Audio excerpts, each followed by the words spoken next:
في سنة 1973 وخلال فترة الحرب جندي من الجنود بدأ يهلوس وأطلق النار على زمايله بطريقة عشوائية. ساعتها قائد الجيش أطلق عليه النار علشان يعوره في رجله علشان ما يعورش حد تاني، بس الجندي ما كانش بيقول غير كلمة واحدة بس: بنانا فيش. بعدها بسنوات في نيويورك بنتعرف على آش اللي عنده 17 سنة وعنده عصابة وبيكون هو زعيمهم.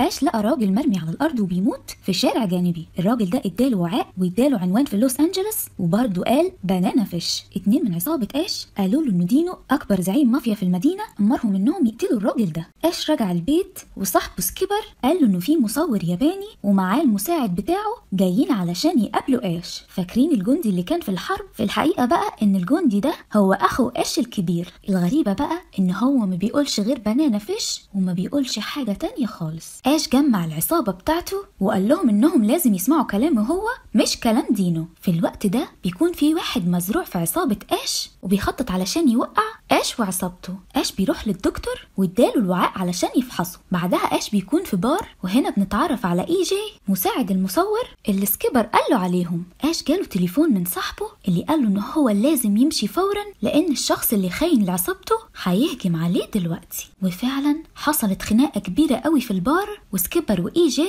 هربوا على طول، لكن واحد من المهاجمين أخدهم في عربيته وعلى طول آش جري وراهم. ولما آش وصل للمكان اللي كانوا محبوسين فيه طلعوا أتباع دينو وضربوا آش علشان يعرفوا منه المعلومات، بس آش طلع ب100 راجل وضربهم وحاول يهرب مع سكيبر وإي جي، لكن للأسف الحيطة كانت عالية جدا. بس لحسن حظهم إي جي كان محترف جدا في رياضة القفز على العصا. إي جي نط فوقها لكنه اتعور في دراعه وعلى طول حاول يجيب المساعدة لكنه أغمى عليه بسبب النزيف. وهنا عصابة آش وصلوا علشان يساعدوا زعيمهم. الراجل اللي ما عندوش قلب ده ضرب النار على سكيبر وقتله وهرب بسرعة من العربية. ولما آش جري وراه وصل لمبنى كده وشافه ميت ببندقية كبيرة، لكن البوليس لما وصل اتهموا آش بقتل الراجل ده. لما الشرطة احتجزت آش في المستشفى حطوه تحت حماية المحقق تشارلي واللي كان عنده خبر صادم جدا بيقول لآش ان كتير من الناس اللي كانوا يعرفوا دينو انتحروا مؤخرا وانه ناوي يحقق كويس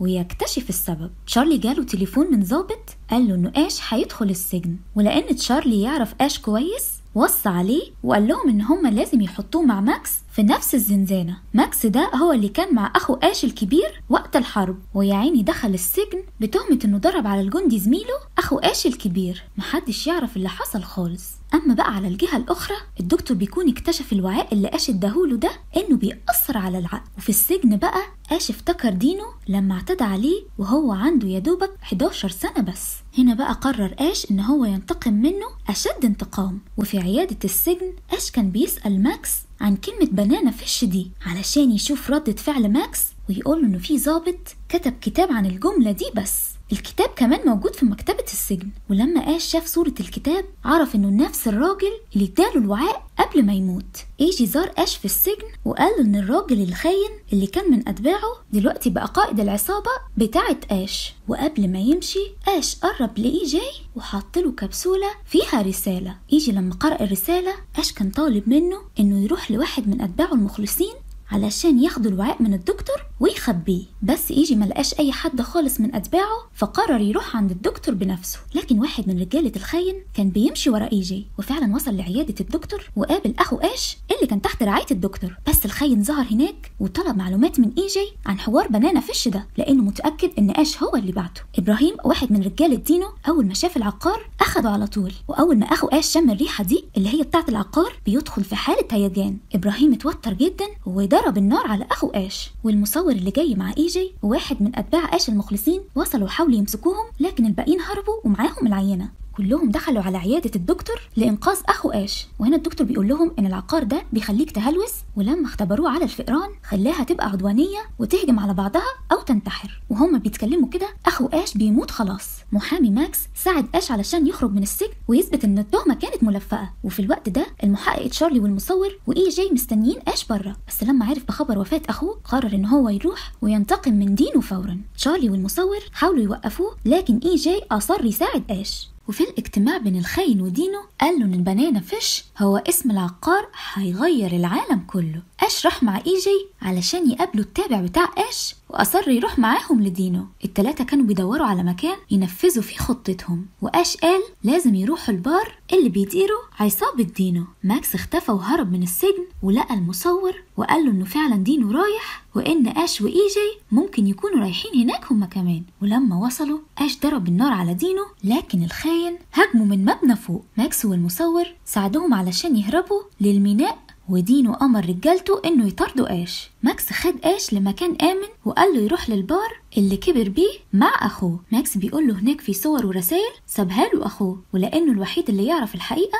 لانه اول واحد قال بنانا فيش، وكمان اول واحد ياخد العقار. ولما وصلوا للبار راحوا لبيت والد اش، ولما والده شافه عامله ببرود مش طبيعي. واش طلب مفتاح البيت علشان يدور على حاجات اخوه، وفي اوضه اخوه لاحظوا ان ابراهيم موجود في صوره مع الجنود. ولما دوروا في الملفات لقوا عنوان ابراهيم، وعرف اش انه نفس العنوان بتاع الشخص اللي مات، والمكان ده موجود في لوس أنجلس. المجموعة بقى قررت ياخدوا شوية راحة قبل ما يروحوا هناك، وآش علم اي جي ازاي يستخدم المسدس. وابو آش بدأ يحكي عن قصة الاعتداء اللي حصلت لآش وهو صغير وهروبه من البيت في سن 11 سنة. خرجوا من المطعم وابو آش ومراته قفلوا المكان كويس. لما وصلت رجالة دينو، الرجالة حاولوا يضربوا والد آش، لكن آش هجم عليهم وقتلهم كلهم. وهنا ابو آش قال له ان هم لازم يهربوا، وودع والده بحب. دينو بيتكلم مع حد اسمه السيد لي عن بنانا فيش، وانها مادة مسمومة وبتسبب القتل والانتحار. دينو بيطلب من السيد لي مساعدته في القبض على آش علشان يمنعه من كشف المعلومات دي. وفي لوس أنجلس المجموعة راحت لزوجة ماكس علشان يقعدوا معاهم، وبعدين راحوا للعنوان اللي الراجل اداه لآش قبل ما يموت، واللي هو نفس عنوان إبراهيم. ممكن يكون مثلا هو اللي صنع العقار. تابعوا معايا. في البيت بقى لقوا شاب اسمه سو وكان واقع على الأرض. ولما سألوه عن إبراهيم، سو قال له أيوة فعلا هو عمه، لكن هو عمره ما شافه في حياته. وعلشان يثبت لهم صحة كلامه ساب لهم البيت علشان يفتشوا فيه براحتهم جدا. وفعلا دينو عرف انهم في بيت إبراهيم وانهم عمالين يفتشوا في بيته. بس عرف ازاي؟ آش بيفحص الكمبيوتر وبيدور على معلومات عن الملفات بعنوان بنانا فيش، وعرف ان هو مخدر خطير جدا. الملفات كان فيها اختبارات وردود فعل للناس اللي جربوا العقار ده، بما فيهم اخوه الكبير. واحد من اتباع آش راح المطعم يدور على معلومات عن سو واذا كان صادق ولا لا، وفجأة دخلوا رجالته وقالوا له انه لازم يسمع الاوامر علشان يحافظ على حياته وعلى حياة اللي معاه. الاوامر دي بتطلع من سو اللي بيكون اخو السيد لي الصغير. علشان كده بقى دينو عرف مكانهم من سو ده. آش واي جي عرفوا ان التابع مفقود تماما. دينو بعت رجالته علشان يقبضوا على زوجة ماكس وابنه الصغير. طلب من التابع انه يستدرك اي جي في بيت عيلة ماكس علشان يكون طعم الآش. وفعلا سو بيحقن اي جي بمادة بتشله، وبيقول للمصور بتاعه انه لازم يبلغ آش يرجع نيويورك تاني،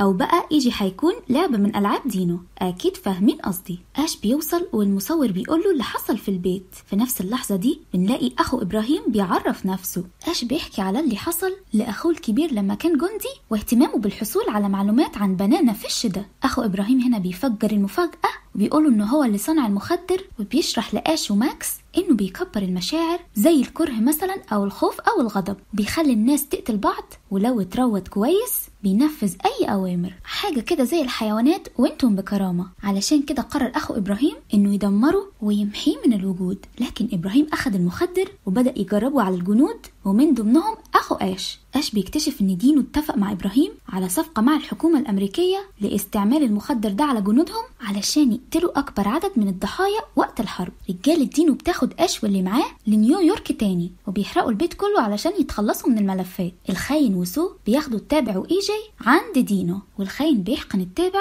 ببنانا فيش وبيبدأ يهلوس لحد ما ابراهيم بيطلب منه انه يقتل اي جي، ودينو بيطلب من الخاين انه يجهز نفسه لما آش يوصل. وفعلا بيلبسوا آش علشان يحضر معاهم العشاء مع دينو. ودينو الحقير بيقول ان آش كان جزء كبير جدا من النادي اللي كان عامله زمان، واللي كان بيشغل فيه الاطفال الصغيرين في الدعارة. وفي نفس الوقت العصابات كلها بتتجمع وبيشتغلوا مع بعض علشان يساعدوا آش واللي معاه. دينو بياخد آش وماكس لغرفة الاعدام وبيشوفوا التابع مع اي جي. الخاين بيأمر التابع انه يقتل بيقتل اي جي وبيرميله كده سكينة علشان يدافع عن نفسه. اش بيحاول يفوق التابع بس طبعا مستحيل، العقار ملا جسمه خلاص. الاحقر من كده بقى ان دينو بيعمل اجتماع لاهم وزراء البلد علشان يتفرجوا على العرض ده ويشتروا منهم المخدرات. وعلشان اللعبة تحمى شوية الخاين بيدي اش مسدس وفيه طلقة واحدة بس، ولازم يختار يقتل اي جي ولا التابع بتاعه. اش بيختار التابع وبيضربه بالرصاص وبيبكي جدا لانه ضرب صاحبه المقرب، والخاين بيفرح جدا لما بيشوف اش بيعاني. سو بيتفرج على كل ده زي ما كل المعازيم بيتفرجوا برضو. اعضاء عصابة اش بيبدأوا يهجموا على قصر دينو. سو بيروح للمكان اللي اش محبوس فيه وبيقول لهم ان دينو مشغول دلوقتي، وبيدي اش المفتاح علشان يحرر نفسه. اش بيفك الاصفاد وبيطلع يدور على اي جي في القصر، وفي نفس الوقت اعضاء عصابة اش بيوصلوا للمكان. دينو والخاين في اجتماع مع رئيس البيت الابيض ونائب جمهوري وعسكري. واحد من رجال دينو بيقوله ان اش هرب، فبيروح بسرعة علشان يشوف فيه ايه. في نفس الوقت ده اش بيلاقي اي جي وبيقول لاعضاء عصابته يهتموا بيه، وبيروح للمختبر عشان ياخد جثة التابع. بس المصيبة بقى انه بيلاقي ابراهيم شال مخه وبدأ يشرحه علشان يجرب المخدر عليه وبيعمل ايه لما تموت. اش ما بيحسش بنفسه خالص الا وهو بيقتله من كتر الغضب. اش بيهرب من قصر دينو وبيولع فيه وبيروح لمخبأ العصابات مع اي جي. المجموعة بتقول ان الخاين بيتحكم في معظم عصابات المدينة، واش بيأمرهم انهم يتحروا عن الموضوع ده اكتر. الكل بيمشي واش واي جي بيفضلوا لوحدهم يتكلموا. بس اش بيصحى مضطرب جدا من النوم وبيعترف لاي جي انه مش هيقدر ينسى ابدا اللي دينو عمله فيه لما كان صغير. كمان بيقولوا انه لما كان عنده 8 سنين قتل راجل اعتدى عليه وفضل متعذب طول حياته. واي جي بيقول له ما تقلقش خالص، انا دايما هكون جنبك. لو عجبتك القصة ما تنساش تعمل لايك للفيديو وتشترك في قناة انيموجي بالعربي وتفعل زر الجرس علشان الجزء الاخير ما يفوتكش. اشوفكم قريب.